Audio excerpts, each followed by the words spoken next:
नारायणं नमस्कृत्यं नरं चैव नरोत्तमं देवीं सरस्वतीं व्यासं ततो जयमुदीरयेत्। ततो जयमुदीरयेत्।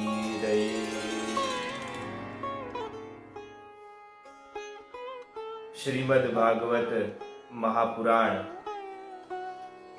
यह ग्रंथ हमारे हिंदू धर्म और हमारी हिंदू संस्कृति का अत्यंत महत्वपूर्ण और अभिन्न अंग समान एक शास्त्र है। यह शास्त्र मनुष्य के जीवन में इतना उपयोगी है कि जिसकी तुलना किसी और शास्त्र के साथ की नहीं जा सकती।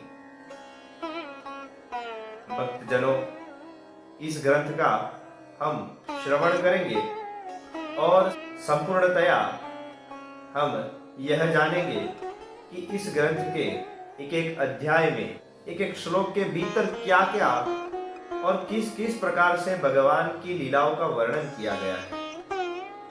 सर्वप्रथम आज हम यहाँ एकत्रित हुए हैं तो हम यह जानने का प्रयत्न करेंगे कि श्रीमद् भागवत महापुराण, यह ग्रंथ, इसका महात्म्य क्या है।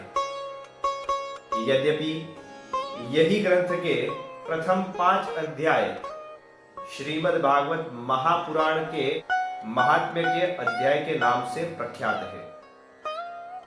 भक्तजनों, यह महात्म्य अलग है और आज हम जानने का प्रयत्न करेंगे कि यह ग्रंथ की गरिमा क्या है। भक्तजनों,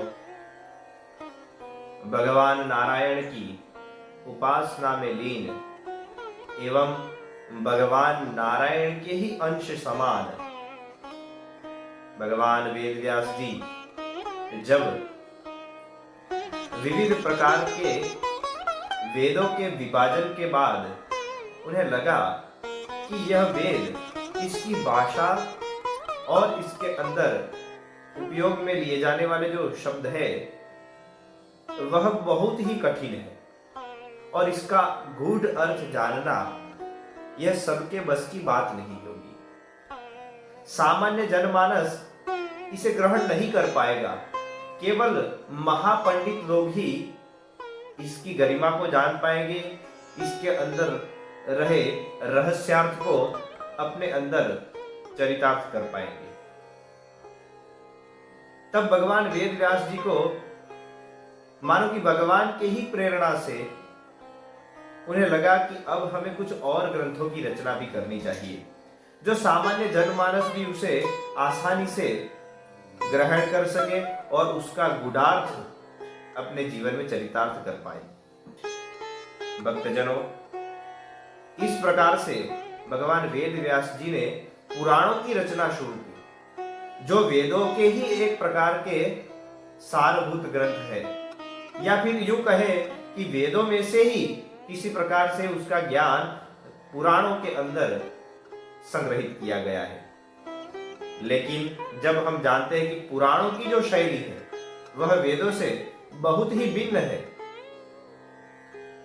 जहां वेदों में गूढ़ शब्दों का, गूढ़ रहस्यमयी मंत्रों का प्रयोग किया गया है, वहीं हम जानते हैं पुराणों के अंदर बहुत ही सरल शैली में और अत्यंत रमणीय प्रसंगों के साथ ज्ञान को प्रकाशित किया गया है। भक्तजनों, भगवान वेदव्यास जी ने इस प्रकार से 17 पुराणों की रचना की और उनके बाद उनके मन के भीतर बहुत ही असंतोष की अभिव्यक्ति हुई।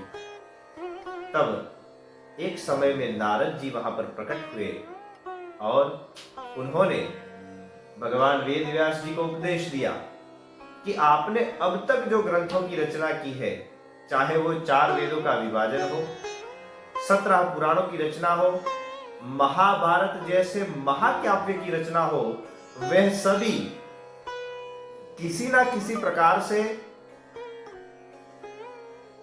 तत्वार्थ या फिर यूं कहे कि और विषयों को लेकर चलने वाले ग्रंथ है। तब नारद जी ने उन्हें उपदेश दिया कि हे महामुने, आप भगवान की लीला चरित्रों को जो संग्रहित करें और भगवान के लीला चरित्रों का बारंबार रसपान कराएं, ऐसा ग्रंथ रचिए। और इस प्रकार के ग्रंथ की रचना से आपके भीतर और आपके मन में बहुत ही शांति का आभास होगा, यह मैं सच कहता हूं। इस प्रकार से नारद जी ने भगवान वेदव्यास जी को भागवत का उपदेश दिया। भक्तजनों, भागवत महापुराण बड़ा ही पवित्र ग्रंथ है। इसके 12 स्कंद है और 12 स्कंद के 335 अध्याय के भीतर 18,000 श्लोकों के साथ ग्रथित हुआ यह भगवान वेद व्यास जी द्वारा प्रणीत ये दिव्य ग्रंथ मनुष्य के जीवन को भगवान की लीलाओं से भरपूर करता है एवं भगवान की लीलाओं में मनुष्य को डुबो देता है। ऐसा महान पवित्र ग्रंथ जिसकी रचना स्वयं भगवान नारायण ने की और इस गूढ़ ज्ञान को ब्रह्मा जी को सौंपा।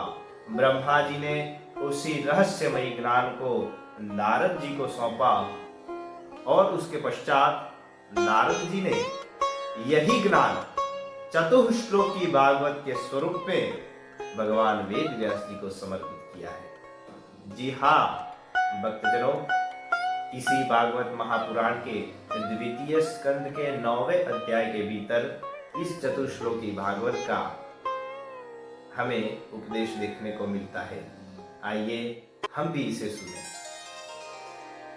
अहमेवासमेवाग्रे नान्यद् यत् सदसत्परम् पश्चादहं यदेतच्च यो वशिष्येत सौम्यहम् ऋतेर्थं यत् प्रतीयेत न प्रतीयेत चात्मनि तद्विद्यादात्मनो मायां यथा भासो यथा तमः यथा महान्ति भूतानि भूतेषु चावचेष्वनु प्रविष्टान्यप्रविष्टानि तथा तेषु न तेष्वहम् एतावदेव जिज्ञास्यं तत्त्वजिज्ञासु नात्मनः अन्वय व्यतिरेकाभ्यां यत् स्यात् सर्वत्र सर्वदा।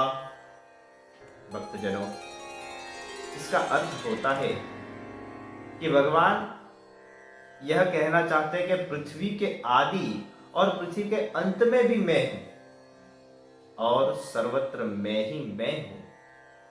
इतना ही नहीं, जिसको मेरी प्रतीति नहीं होती वह मेरी माया है। आत्मरूप मैं हूं और अनात्म रूप भी मैं ही हूं। निषेध अन्वय पद्धति से सर्वस्वरूप भगवान ही सर्वत्र स्थित है, यह सिद्ध होता है। अतः आत्मा परमात्मा तत्व जानने के लिए इतना जानना ही आवश्यक है।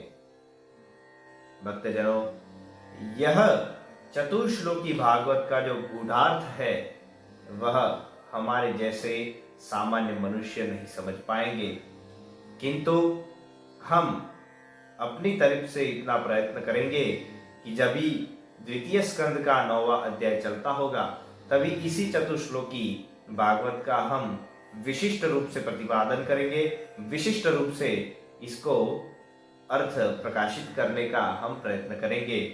और ये जो महान भागवत ग्रंथ है इसका महात्म्य क्या है यह हम आगे जानेंगे, किंतु अभी के लिए इतना ही।